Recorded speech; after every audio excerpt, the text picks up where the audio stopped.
I think I'm like a minute early. I just got really excited. Also, my church bell started ringing. So, my name is Kate Dorsey. Welcome to Wellness Wednesdays. I'm so excited that you're here.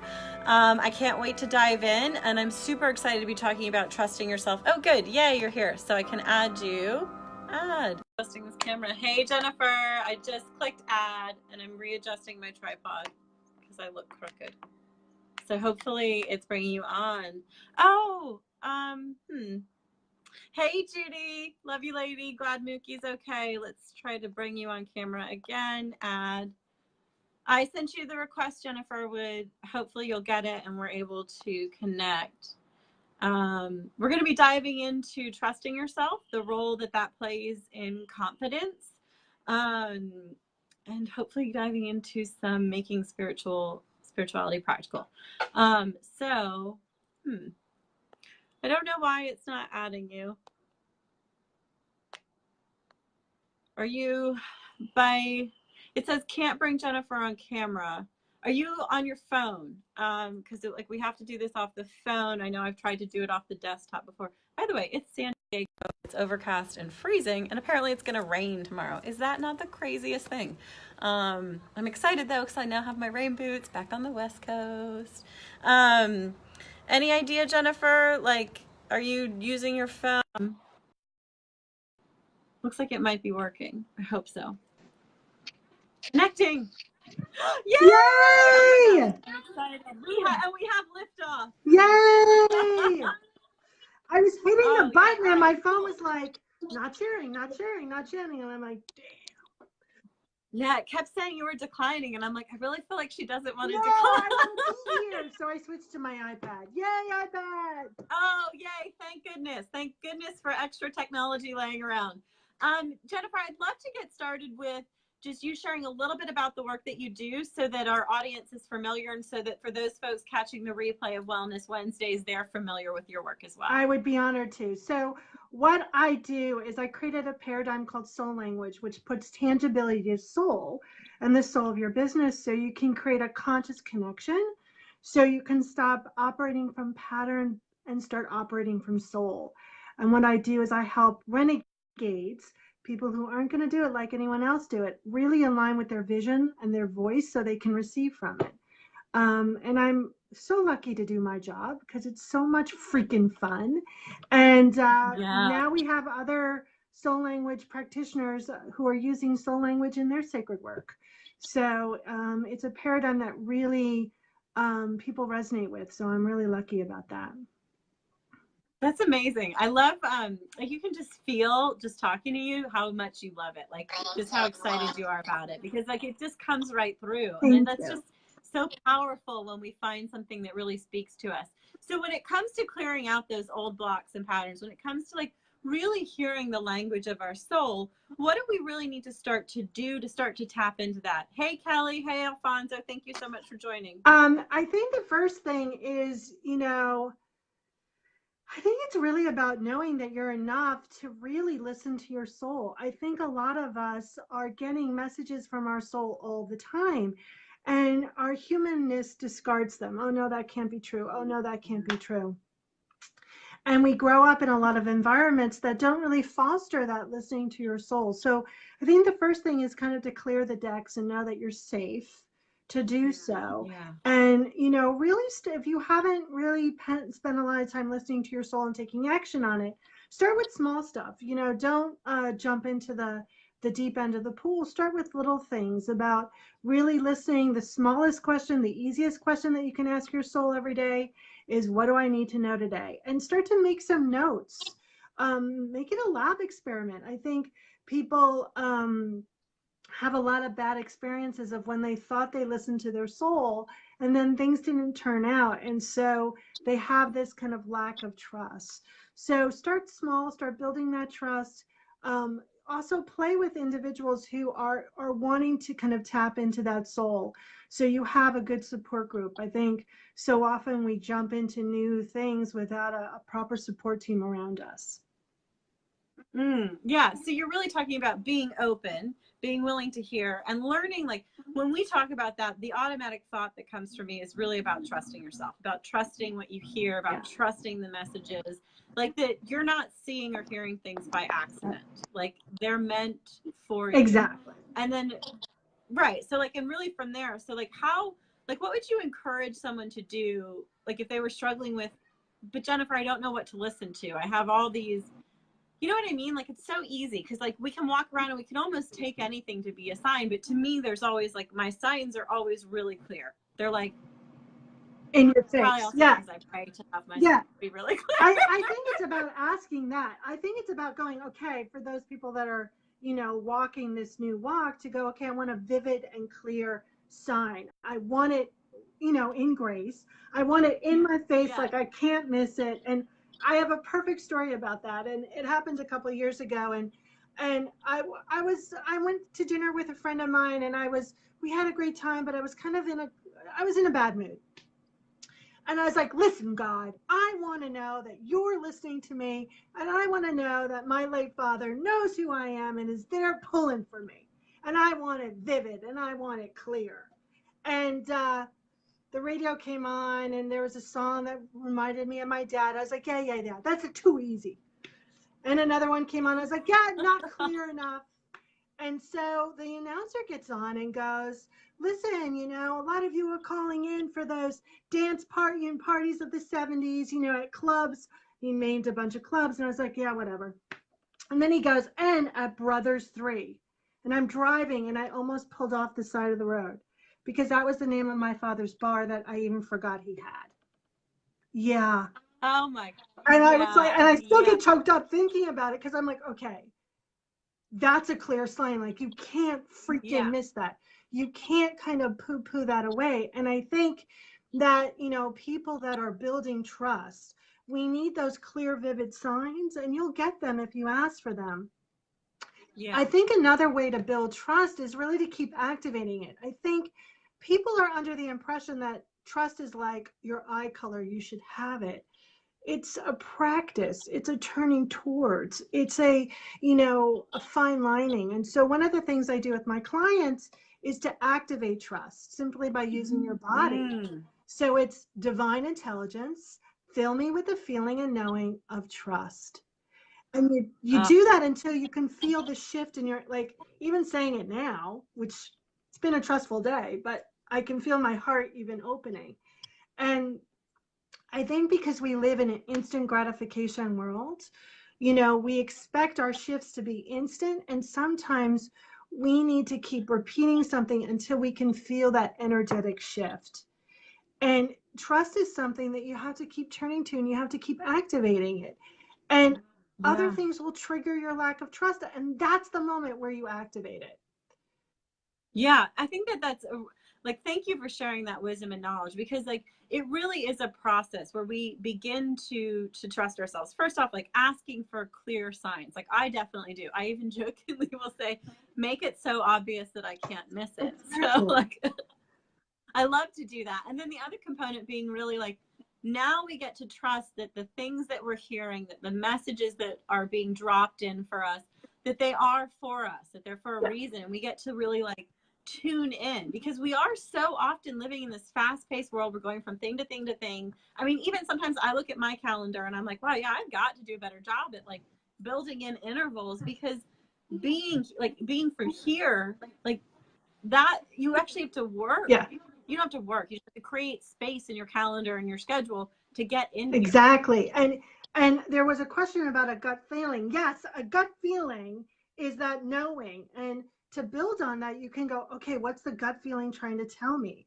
I always tell my clients, because I work with highly intuitive people, I'm like, great, you got an answer, you spit it out, but can we wait 4 seconds longer for the deeper knowing? And I think those that are intuitive and practicing the intuitive game, so to speak, we get the thing and then we're like off and running instead of waiting. The universe is talking to us all the time.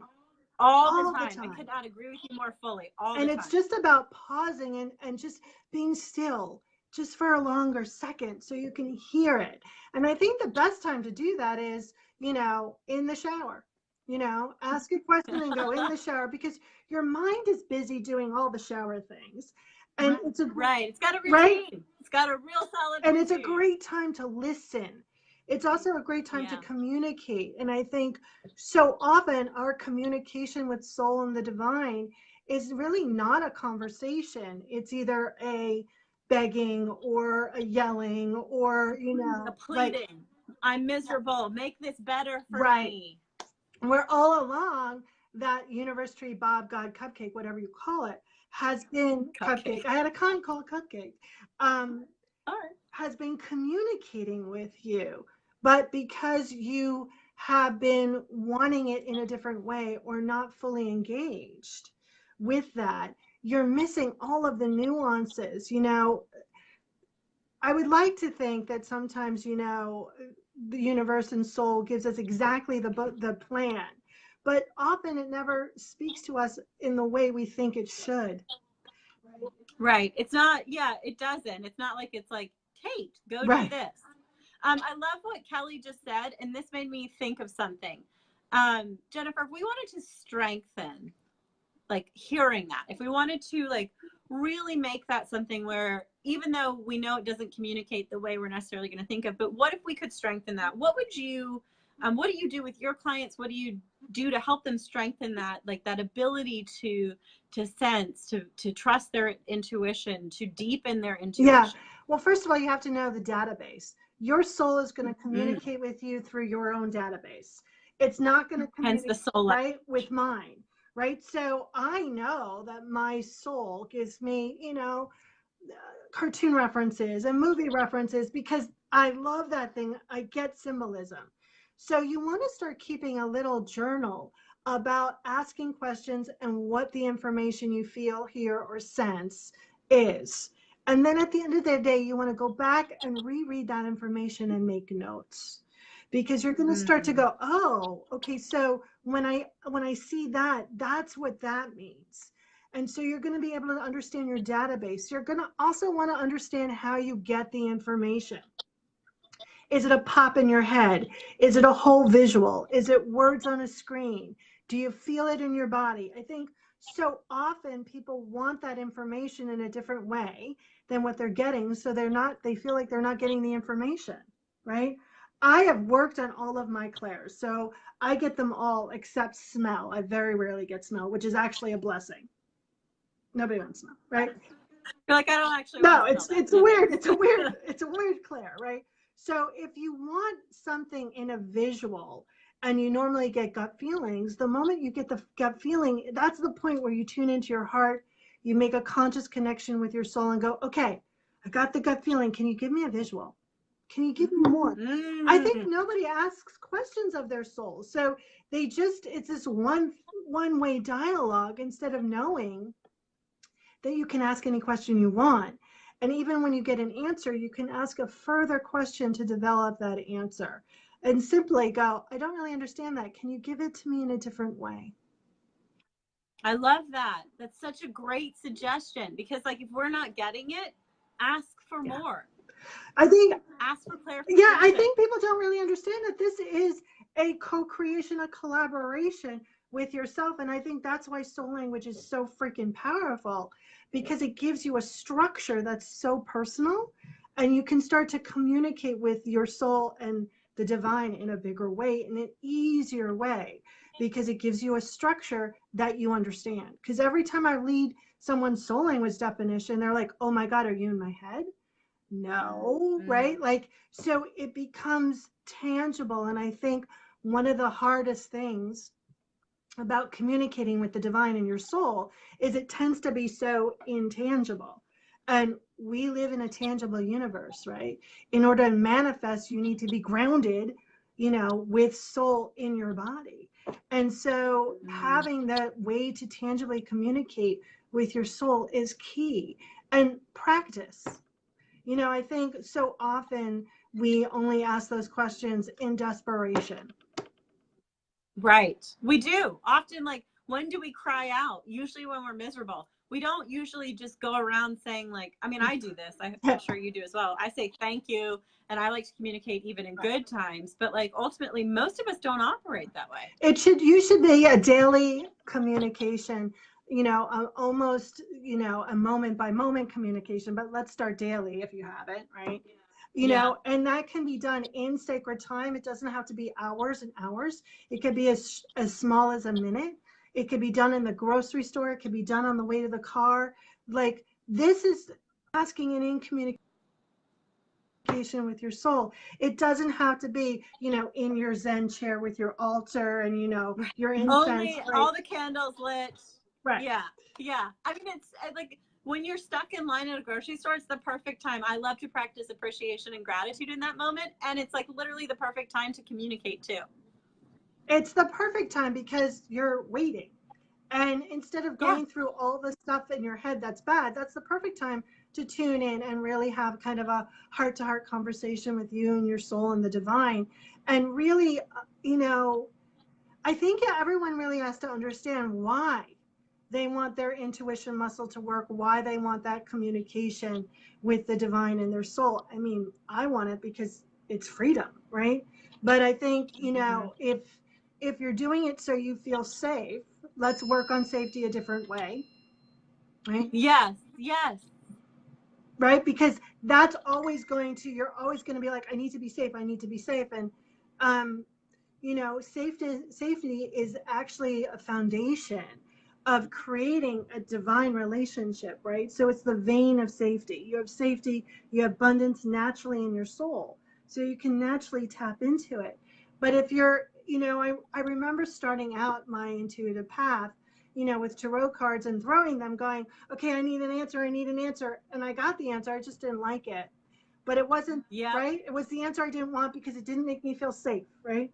And it was the answer of all time. You need to love yourself. Well, that's not going to help, right? But in the long run, it did, right? So it's really also about understanding why you want this deeper relationship with your soul and really kind of working that path. Yeah. Yeah, I love that you're sharing that because I've actually not really heard many people go into that angle of really looking at, well, why do you want this? Like, what is it that you're wanting to explore? Because like when I think of like deepening my relationship with myself, with my higher self, with being connected, it's because there will be more ease and flow in my life. Life just becomes easier. Things come to you more naturally. You feel in a higher vibe state most of the time. That's not to say you don't hit snafus, because everyone hits snafus, but it's just kind of like, but they just work out. So like I'll share an example. Like earlier, believe it or not, my cell phone got turned off, which is kind of comical because I've like literally never had that happen. And then I was like, what am I going to do? I have a call, and I ended up missing the call, but my friend was like around the corner and she was able to come, and like we just worked through it. But my whole point in really sharing that is that I was just able to be like, well, how do we deal with this? Like, because this is what it is, and it's just a total miscommunication because Chase shut my credit card down. One of those lovely technical things. Right. They detected fraud, which is great, which is really awesome. So like it worked out, but in the meantime, my cell phone company was like, you're not paying your bill, you're shut off. But the flow is the friend around the corner. Right. And here's the thing. When you have that foundation, when you're in that constant communication, what you begin to realize is that challenges are not a reflection of who you are. Meaning, when you have a challenge, it doesn't mean that you're unworthy. It doesn't mean that you're not safe. It just means, oh, there's a blip, there's a challenge. And you start to shift and pivot how you do things. And that allows for the universe to rise up to meet you more. For me, connection, yes, it's made easy, it's made flow, it's made all of that. But what it's really done is when I'm in connection, I know that I'm whole and complete. So the feeling is bliss, and that's what you're going for. And everything else is, the cherry on that cake. Because when you're in that state of feeling whole and complete, what else? There's nothing else, right? You roll with things. You just like you roll with them. Yeah, they're frustrating. Yeah, they stink, but like whatever. And you just don't get as caught up and you don't take it and make it like something personal. I have to tell you, there have been hummingbirds flying in and joining us on this, which I just love. So like it's amazing. I'm a big bird fan. Are you? Oh, that's so funny. They're coming to say hi to you, Jennifer. That's so funny. So I love what you've shared. It's really about how do we deepen the intuitive muscle, really hear our specific soul language, because everyone's is really different. And so I love everything that you've shared. Is there, if folks are really interested in working with you, Jennifer, where should they go to learn more about you? Because what you've been sharing is just so powerful. Thank you. They can go to soullanguage.us. There is a discovery session that I don't offer anymore, but it's still on the site. So if you're watching this, you can log on and do a discovery session where one of your soul languages will be identified. And so you can really get a sense of how to connect to your soul. So that's at soullanguage.us, and you'll go under services, and there's a little free link there. It's hidden. So, but now you guys know the secret. So you can contact me. And if you have a question, I pick up my own phone, I answer my own email. And so I'm pretty accessible. And, you know, I love questions. I love questions. And most of the time it's because I'm like, hey, I never thought of that question. So it builds up my kind of asking and receiving answers. Yeah. So feel free to ask any question if you're out there and you didn't get a chance to. Yeah, oh, thank you, Jennifer. So if you guys are catching this on the replay, go ahead and post some questions. If you're catching this through YouTube, because I will be posting it on that channel as well, or if you're catching it in my group or on a different page, because I'm going to post all over, and you really felt connected to Jennifer, definitely take advantage of that. You can learn to hear what you need to hear, and you can really step into a life of more ease and flow, and you can roll with things, and like it's a lot easier to roll with things, like you kind of just get over them faster, which is amazing. So thank you so much for joining today, Jennifer, and I hope everyone has a great rest of their Wednesday, and I'll see you guys back here next week at 3 p.m. Pacific for Wellness Wednesdays. Bye. Thank you.